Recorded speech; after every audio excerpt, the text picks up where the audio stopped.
Voilà, chers amis, la grâce, la joie et la paix de Dieu soient avec vous. Cordial bienvenue à chacune et chacun de vous à ce moment audiovisuel de communion fraternelle et de connexion autour de la parole de Dieu. Je suis très heureux de vous rejoindre aujourd'hui depuis notre temple d'Yverdon, en ce temps de crise. Ce matin, et pour ce 5e dimanche après Pâques, nous serons au Cénacle, en compagnie du Christ, et de là nous recevrons des ingrédients anti-crise. Nos bras, ne pouvant pas atteindre les personnes qui sont proches de nos cœurs, embrassons-les avec nos prières. Prions le Seigneur. Dieu notre Père, nous invoquons ton Saint-Esprit au milieu de nous, assoiffés de te rencontrer et désirant être renouvelés. Donne-nous de découvrir encore maintenant les signes bienfaisants de ta présence. Dieu Tout-Puissant, pardonne-nous nos multiples manquements. Rends-nous bienveillants, humbles et effacés, calmes et paisibles, tendres et compatissants. Qu'il y ait dans toutes nos actions, dans toutes nos paroles et dans toutes nos pensées un goût de ton Saint-Esprit.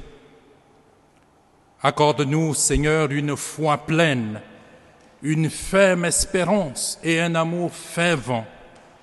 Remplis-nous de la joie, celle de la reconnaissance en Jésus-Christ, le ressuscité. Amen. Et chers amis, recevons ensemble ces paroles de la part du Seigneur. Voici ce que le Seigneur nous dit à chacun de nous, là où nous sommes, là où tu es maintenant. Même si les montagnes s'effondreraient, dit le Seigneur, même si les collines chancelaient, ma bonté pour toi ne faiblira pas, et mon alliance de paix ne sera pas ébranlée. Car je t'aime d'un amour éternel et je te garde ma miséricorde. Amen. La lecture de ce matin se trouve dans l'Évangile de Jean, au chapitre 14, du verset 1 au verset 12. Alors, si vous avez votre Bible avec vous, vous pouvez préparer cette lecture. Nous lirons ensemble après ce chant. Dans le recueil Alléluia, c'est le numéro 2208, comme un souffle fragile.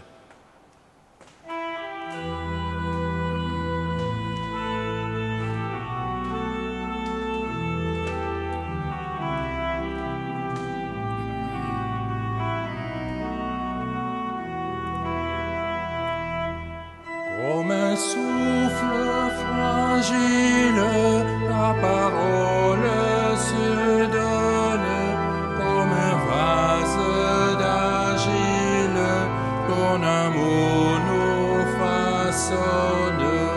Ta parole est murmure, comme un secret d'amour. Ta parole est blessure, qui nous ouvre le jour. Comme un souffle fragile, ta parole se donne, comme un vase d'argile, ton amour nous façonne. Ta parole est naissance, comme on sort de prison. Ta parole est semence qui promet la moisson.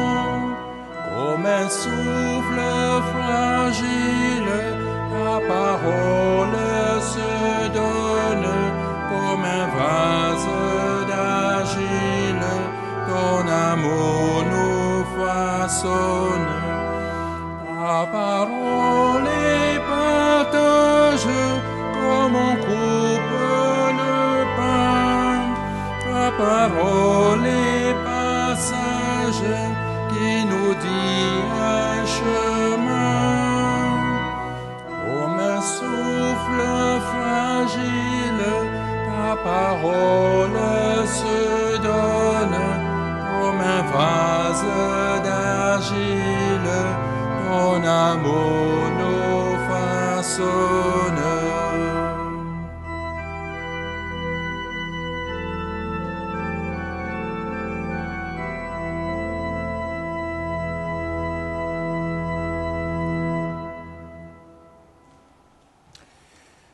Alors voici l'évangile de Jean, Jean chapitre 14, du verset 1 au verset 12. Que votre cœur ne se trouble pas. Croyez en Dieu, croyez aussi en moi. Il y a beaucoup de demeures dans la maison de mon Père.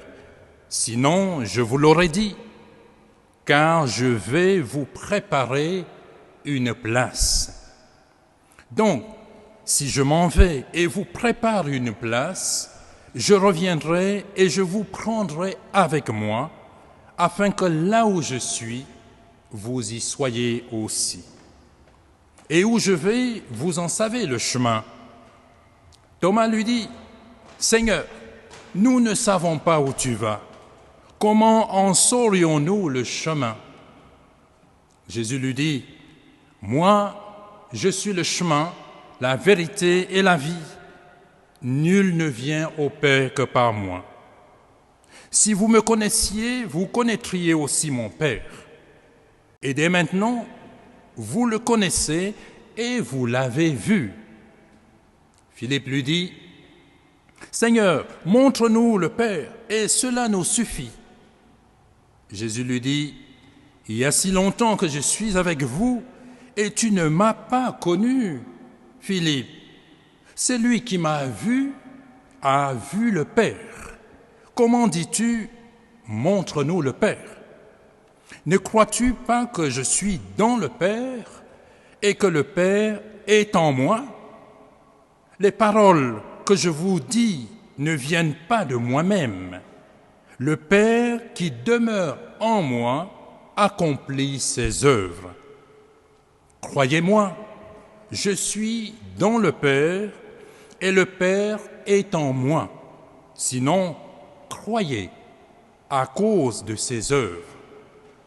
En vérité, je vous le dis, celui qui croit en moi fera, lui aussi, les œuvres que moi je fais, et il en fera de plus grandes, parce que je m'en vais vers le Père. Parole du Seigneur.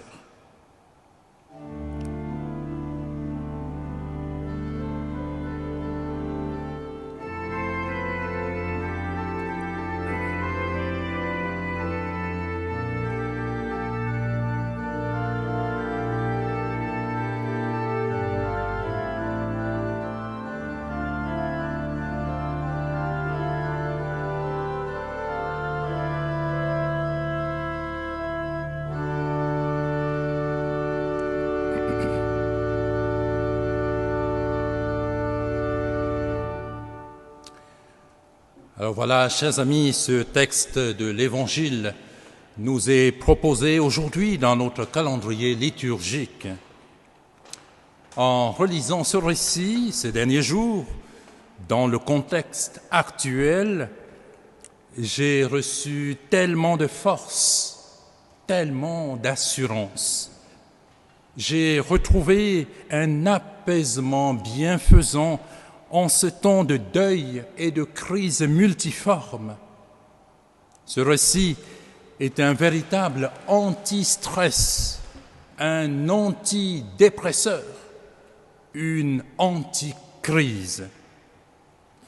Tout ce chapitre 14 tourne autour de la promesse que le Christ est le seul à pouvoir apporter le réconfort aux croyants, non seulement par l'idée de son retour, mais déjà dans ce monde grâce au ministère du Saint-Esprit. L'action se passe au Cénacle, dans la chambre haute où Jésus et ses disciples s'étaient rassemblés avant son arrestation. Judas a été renvoyé et Jésus a commencé à donner ses dernières recommandations aux 11 restants. Les dernières recommandations, les dernières paroles qui sont en général les plus marquantes, les plus profondes. Le monde des disciples était sur le point de se briser. Ils allaient connaître la confusion, le bouleversement et l'angoisse.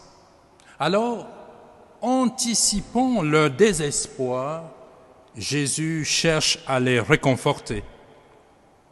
On se croirait tous dans cette chambre haute aujourd'hui, cherchant des solutions, scrutant l'avenir, espérant que les choses se passent au mieux. Alors c'est au cœur de ce moment solennel que les disciples et nous, dans ce temps incertain, entendons cette voix, qu'une voix se fait entendre. Et cette voix, c'est la voix du Seigneur. Et qu'est-ce que le Seigneur nous dit? Que votre cœur ne se trouble pas. Le trouble est ce que ressentent beaucoup de nos contemporains depuis plusieurs semaines maintenant. On entend partout dire que le monde d'après le Covid-19 sera totalement différent. On redoute une deuxième vague de contamination. Et pour certains, c'est la précarité au quotidien, même ici en Suisse, dans un des pays les plus riches du monde, avec des images qui nous ont tous troublés. Comment sortir de cette tension? Comment retrouver une vie normale? D'ailleurs, qu'est-ce qu'une vie normale? Jésus dit que votre cœur ne se trouble pas. Ce mot « trouble » m'a beaucoup troublé. Vous comprenez un peu la redondance. Et je me suis rendu compte que c'est le même terme en grec, tarasso, quand Jésus affirme dès son arrivée à Jérusalem que son âme est troublée. Ce terme signifie l'horreur, l'anxiété, l'agitation intérieure. En fait, la perspective de prendre sur lui la colère de Dieu contre les péchés du monde, révulser le Sauveur sans péché. Et alors, il va déclarer le Seigneur, « Mon âme est troublée ». Ici, maintenant, Jésus exhorte ses disciples par une triple démarche de confiance qui dissipera le trouble de leur cœur. Concentrons-nous sur les ingrédients d'apaisement dans une sorte de subtilité pédagogique que nous donne le Seigneur en plusieurs étapes. La première démarche que nous indique le Seigneur en temps de crise et de trouble est d'avoir la foi, de découvrir le chemin et de se mettre en route vers la maison du Père. Dans la maison du Père, nous dit-il, il y a plusieurs demeures. Plusieurs ne signifie pas quelques-unes seulement, mais des demeures pour tous. Ça me fait penser à cette histoire drôle dans une maison de retraite pour personnes âgées. C'est un vieux monsieur qui interroge une chrétienne de 98 ans, de 98 ans, et lui demande « Vous croyez vraiment qu'il y a une vie après la mort ?» Avec un ton de personne âgée. « Vous croyez vraiment qu'il y a une vie après la mort ?» Et la chrétienne de 98 ans de répondre « J'en suis certaine. Tenez, il y a 2 semaines, j'ai dit à Dieu dans ma prière qu'il pouvait commencer à faire meubler ma chambre au ciel. » Chers amis, chacun peut avoir son espace dans les demeures du Seigneur. Il y aura suffisamment de place pour tous. Quelle bénédiction! Quel honneur aussi pour les hommes et les femmes si faibles, si fragiles et démunis que nous sommes. Mais aussi, quel baume de consolation pour ceux d'entre nous qui avons perdu ces derniers temps un être cher.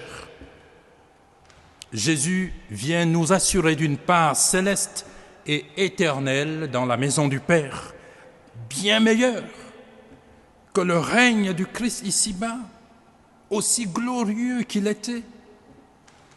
Quelle joie de réaliser et de comprendre que nous avons une place dans la demeure du Seigneur. Cette conviction, d'ailleurs, nous permet de réaliser notre condition humaine, d'être de passage sur cette terre et surtout d'avoir une attitude de détachement sur les biens de ce monde. Le Christ, en nous quittant, nous fait un don sans prix. Ici au verset 3, il est dit, et il nous le dit aujourd'hui, « Si je m'en vais et vous prépare une place, je reviendrai et je vous prendrai avec moi, afin que là où je suis, vous y soyez aussi. » C'est comme si le Seigneur assurait même le transport. La deuxième démarche, chers amis, est une déclaration étonnante pour les disciples. Qui m'a vu a vu le Père. La relation indivisible entre le Père et le Fils. Le ministère du Christ sur terre était terminé.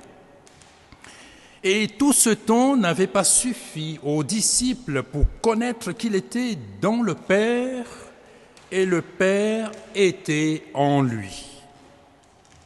Les disciples n'étaient pas les seuls à affronter cette difficulté de compréhension. Certaines personnes ont encore de la peine à intégrer cette réalité hautement divine. Jésus dit, « Qui m'a vu a vu le Père ». Voir le Christ commence par l'audace de la déclaration de Thomas et de la demande de Philippe. Qu'est-ce qu'ils disent, ces deux disciples? « Seigneur, nous ne savons pas. Montre-nous. » Nous ne savons pas. Depuis le début de cette pandémie, combien de fois avons-nous entendu ces paroles? Nous ne savons pas. Ce qui continue à nous troubler parce qu'on aimerait savoir. L'humanité a été confrontée à son ignorance et à son impuissance. Nous ne savons pas. Montre-nous. En osant cette affirmation et cette humble demande pour notre foi, aussi troublante soit-elle, nous recevons dans notre cœur les certitudes de la Seigneurie du Christ. Voir le Christ, c'est accepter sa Seigneurie. Voir le Christ, c'est cette démarche de pleine confiance et de foi en l'unité entre le Père et le Fils. On pourrait donc traduire ainsi les paroles de Jésus. Confiez-vous en Dieu. Confiez-vous en moi. En Dieu, le Dieu de vos pères, qui, accomplissant ses promesses, a fondé son royaume dans ce monde en lui donnant un sauveur. Confiez-vous aussi en moi, ce qui repose tout l'avenir de ce royaume. Voir le Christ, c'est intégrer le Christ comme le chemin, la vérité et la vie. Le chemin ici n'est pas le moyen du voyage, mais le voyage lui-même. Et on ne voyage pas pour aller quelque part, mais pour être en voyage, en chemin avec le Christ qui est le chemin. C'est cette omniprésence du Christ qui est révélée ici, qui m'a vu a vu le Père. Et dès lors, notre trouble s'estompe. La troisième et dernière démarche, anticrise, est un appel à la prière et l'assurance de l'exaucement. Jésus va laisser à ses disciples une merveilleuse promesse. Il ferait des œuvres plus grandes. Les prières seront exaucées afin que le Père soit glorifié dans le Père, glorifié dans le Fils.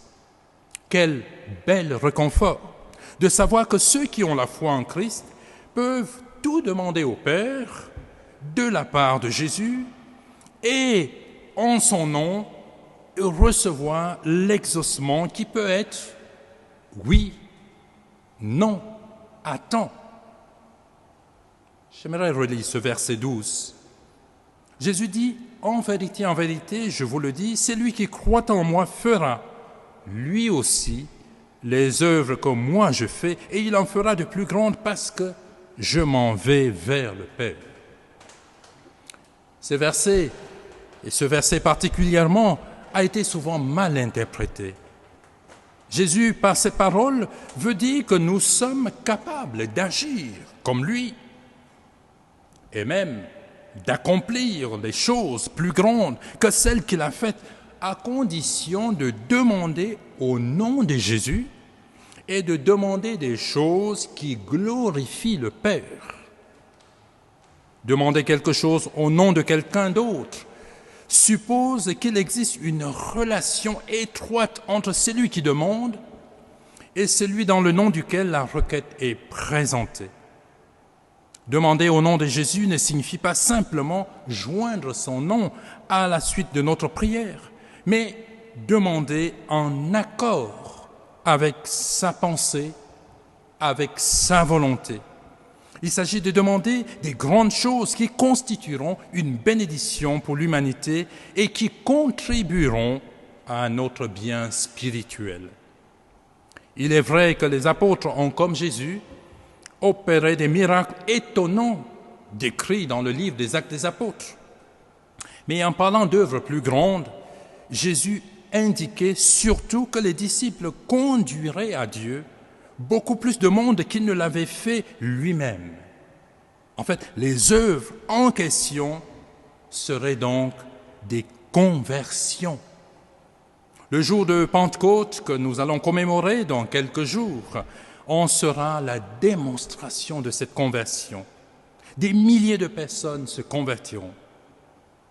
Jésus nous encourage, chers amis, à prier en son nom, c'est-à-dire prier à sa place, comme des représentants sur terre, comme des ambassadeurs, et selon sa volonté.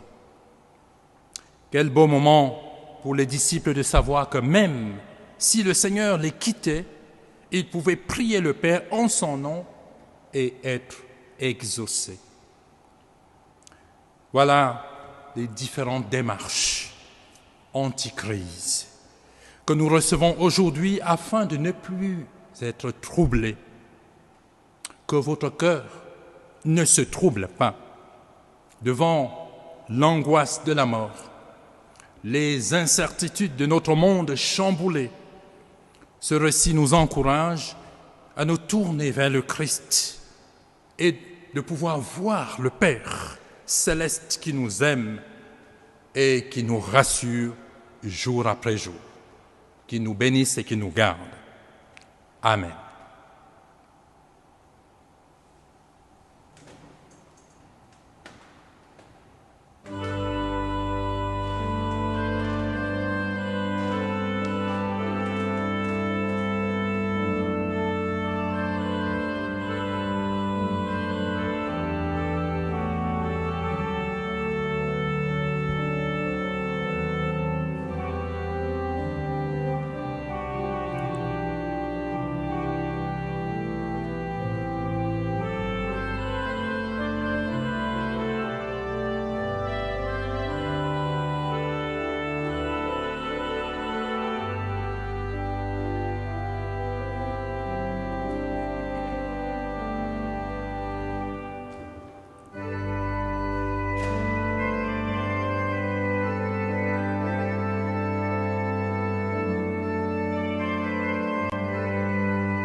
Voilà, je vous invite à me rejoindre dans cette confession de foi que je vous propose.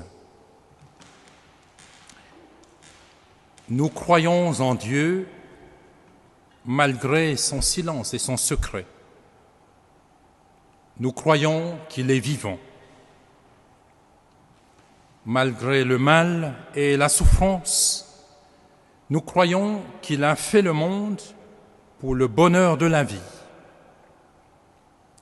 Malgré les limites de notre raison et les révoltes de notre cœur, nous croyons en Dieu. Nous croyons en Jésus-Christ. Malgré les siècles qui nous séparent du temps où il est venu, nous croyons en sa parole. Malgré nos incompréhensions et nos refus, nous croyons en sa résurrection. Malgré sa faiblesse et sa pauvreté, nous croyons en son règne. Nous croyons en l'Esprit Saint. Malgré les apparences, nous croyons qu'il conduit l'Église. Malgré la mort, nous croyons à la vie éternelle. Malgré l'ignorance et l'incrédulité, nous croyons que le royaume de Dieu est promis à tous. Amen.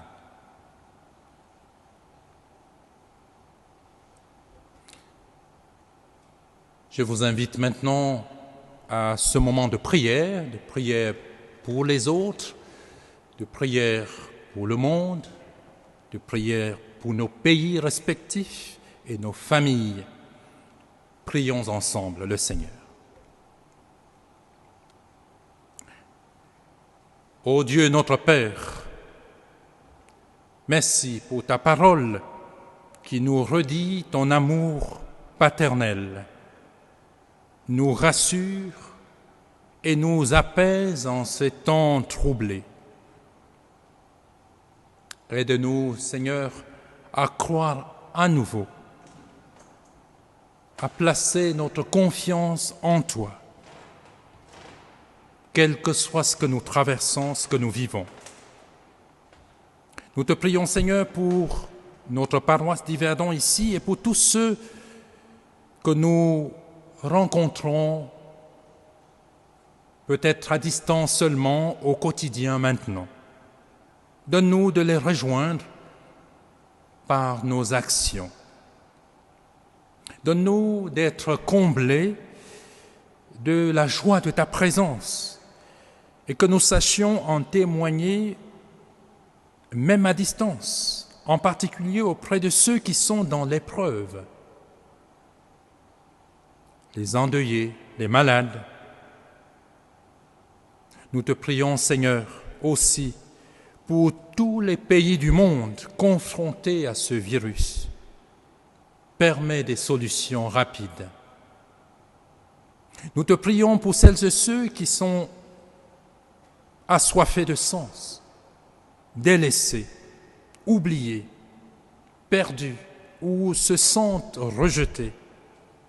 Que l'Église les rencontre et les aide à découvrir et à s'ouvrir à la lumière du Christ.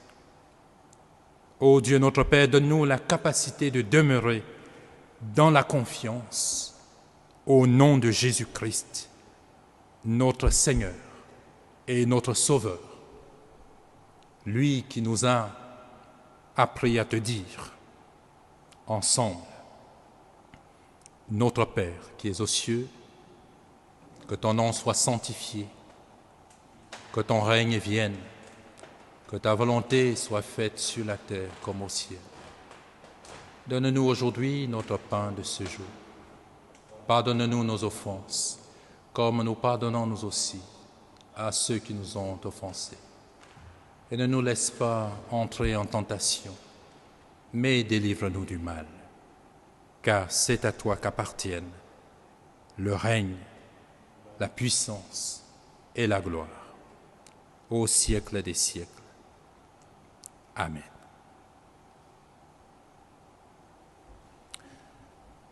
comme suite à ce moment de méditation, de recueillement, de prière, je vous invite encore à chanter. Nous allons prendre le cantique numéro 45-21 dans le recueil Alléluia. Trouver dans ma vie ta présence.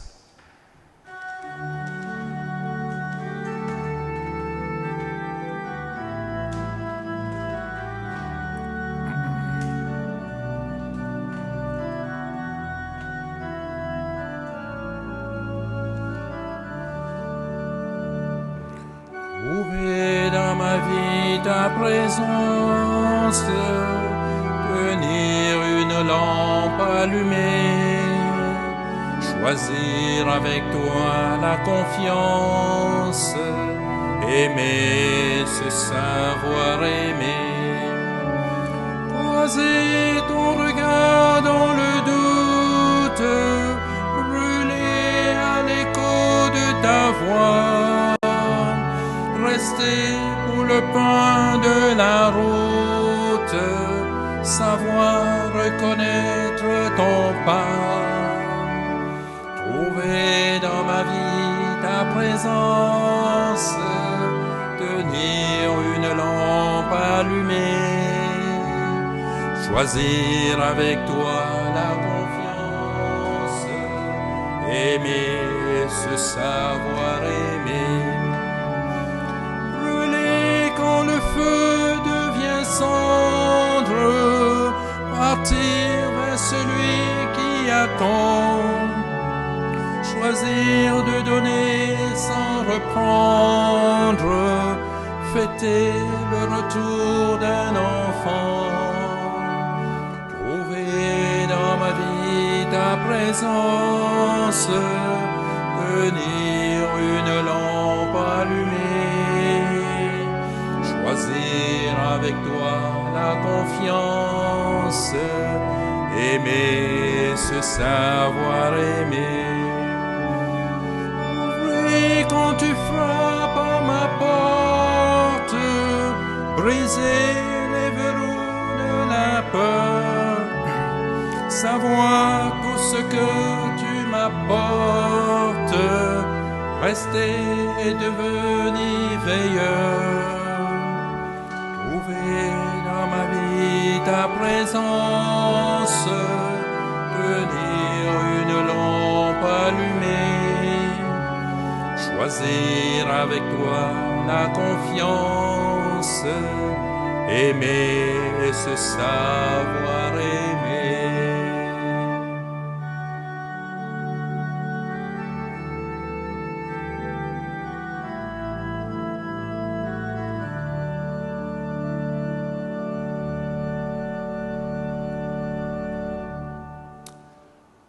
Avant de nous quitter, je tiens à remercier l'équipe technique, Gabriel et son équipe, ainsi que notre organiste, Guilhem Lavignotte. Merci pour ce temps passé ensemble. Alors que vous soyez seul ou accompagné, malade ou bien portant, partout où vous vous trouvez en ce moment dans le monde, je vous souhaite une belle semaine bénie avec les vôtres. Que Dieu vous bénisse et vous garde dans l'espérance. Lui qui est Père, Fils et Saint-Esprit. Amen.